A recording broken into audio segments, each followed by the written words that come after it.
the amount of our capacity to breathe well, the quality of nutrients that we take in, and our capacity to actually digest them.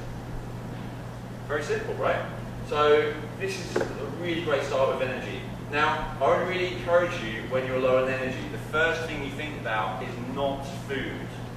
That's what we're really all trained to do, right? When we're low on energy, we'll be like, I need a sugary snack, right? Or we'll be like, I need a coffee, or a cigarette, or a drink. Unfortunately, coffee, cigarettes, drinks, drugs, cocaine, tea, they all tap into this, a reserve energy, right?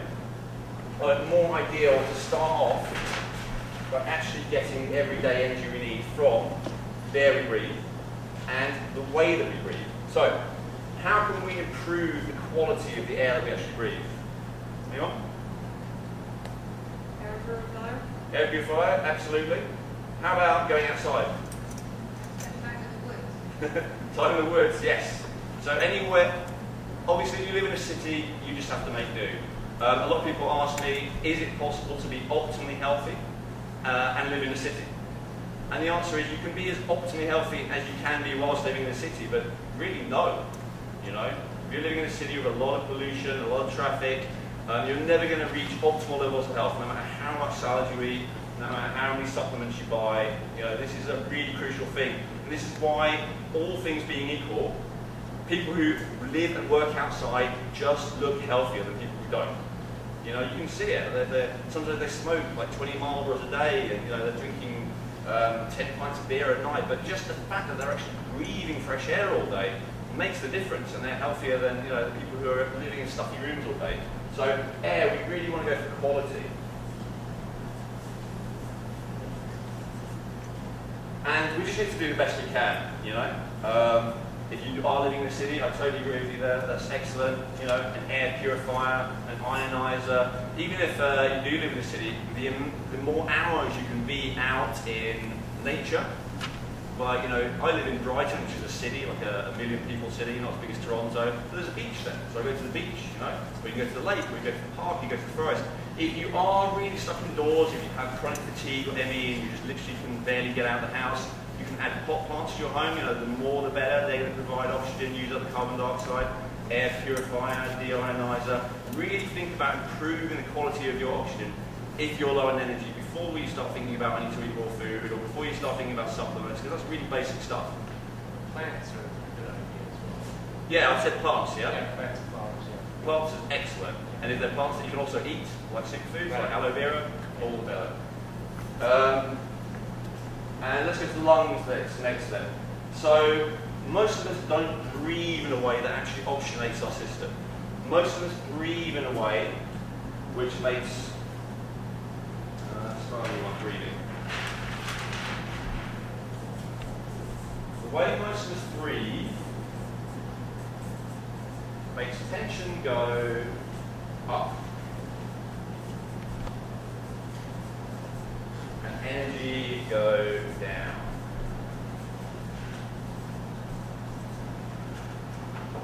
Tension up, energy down. Now, a lot of people think that relaxation, you know, if I relax, then I'm not going to be able to get anything done, and I'm not going to have energy. The reality is the exact opposite. The higher our tension levels in our body, the more that our energy goes down. And the more that we're able to relax our body, the more we're able to free up energy. Now, this isn't just like on some metaphorical level, this is very literally on the physical level. And it's particularly related to what's called the diaphragm, okay? Which is the muscles which let you breathe, that help us breathe. Let there be light on my breathing, awesome. So, the way I see this, most of us are born in fairly traumatic circumstances, okay?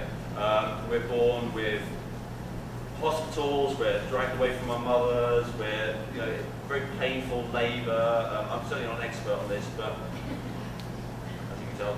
But you know, most of us are not born in a way that's conducive to, it's the world, great. You know, we're like, trauma. So I'd say most of us at a very, very early age, we learn to be traumatized and tense. Tense in our bodies, tense in our muscles, and especially tense in our diaphragm. And what that means is that we don't breathe properly. So a fetus, a baby in the womb, breathes in a certain way, and they breathe like this. I'll show you. So when they breathe in, their belly goes out. And when they breathe out, their belly goes in. Very simple.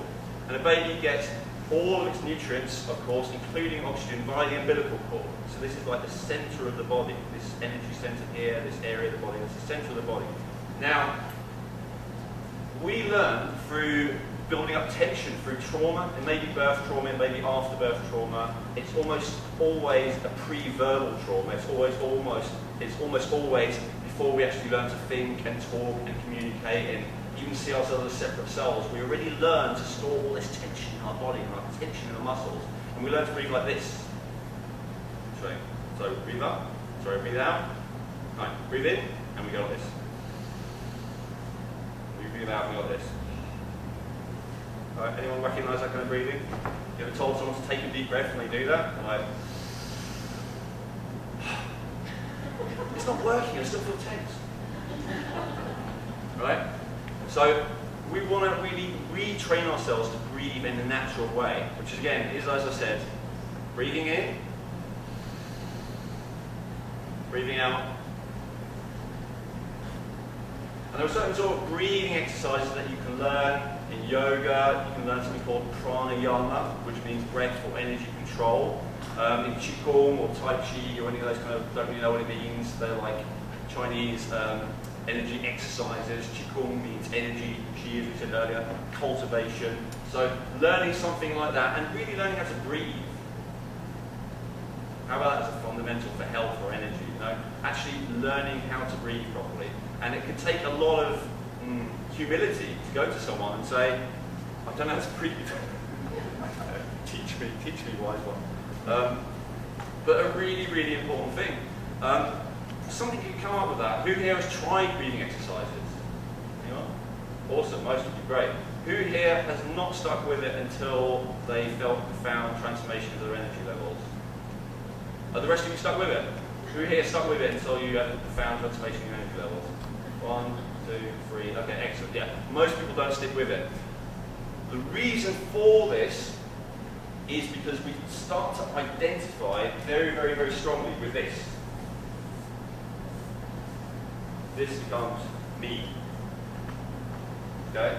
So before we have any conception of I am Elwin, I am a man, I am a health guy, or I am a son, I am a father, whatever it might be, before we have any idea of our ability to conceptualize ourselves and our world, we have the identity with tension, because that's literally the first thing that shows up as an individual self. And then after that, any time that you do anything that genuinely lowers tension in the body, which would help energy to go up, you feel this starting to be threatened. Okay? That's not just a case of breathing exercises, it could be yoga, it could be body work, it could be even very effective massage. So who here has ever felt that they did something for their health and then they didn't stick with it even though it was working? Go on, everyone. You're lying. We've all done it. We've all done stuff where we do it, it works, and then we don't do it anymore. And I would say that's mainly because it threatens this tension, this me. So we really want to learn to breathe in a way where tension is reduced and energy goes up. Okay? Is that okay? Do I need to say any more about breathing? Great. And there's quality of breathing as well. Now the next thing is nutrients. And that relates to our digestion. So, for anyone who thinks that energy is calories, let me just be clear. Energy is ATP. And in fact, your body needs to use a lot of energy, it needs to use a lot of ATP in order to actually get calories to turn into ATP. So, eating is not the most efficient way of getting energy. Does that make sense to everyone? Yeah? Excellent. So how do we choose what to eat? Well, you've already heard, lots of versions of that today. I'm not going to add my own. I would say, a lot of the solutions in life are really about asking the right question and then finding the right answer for you. I'm not really into dogma. I'm not into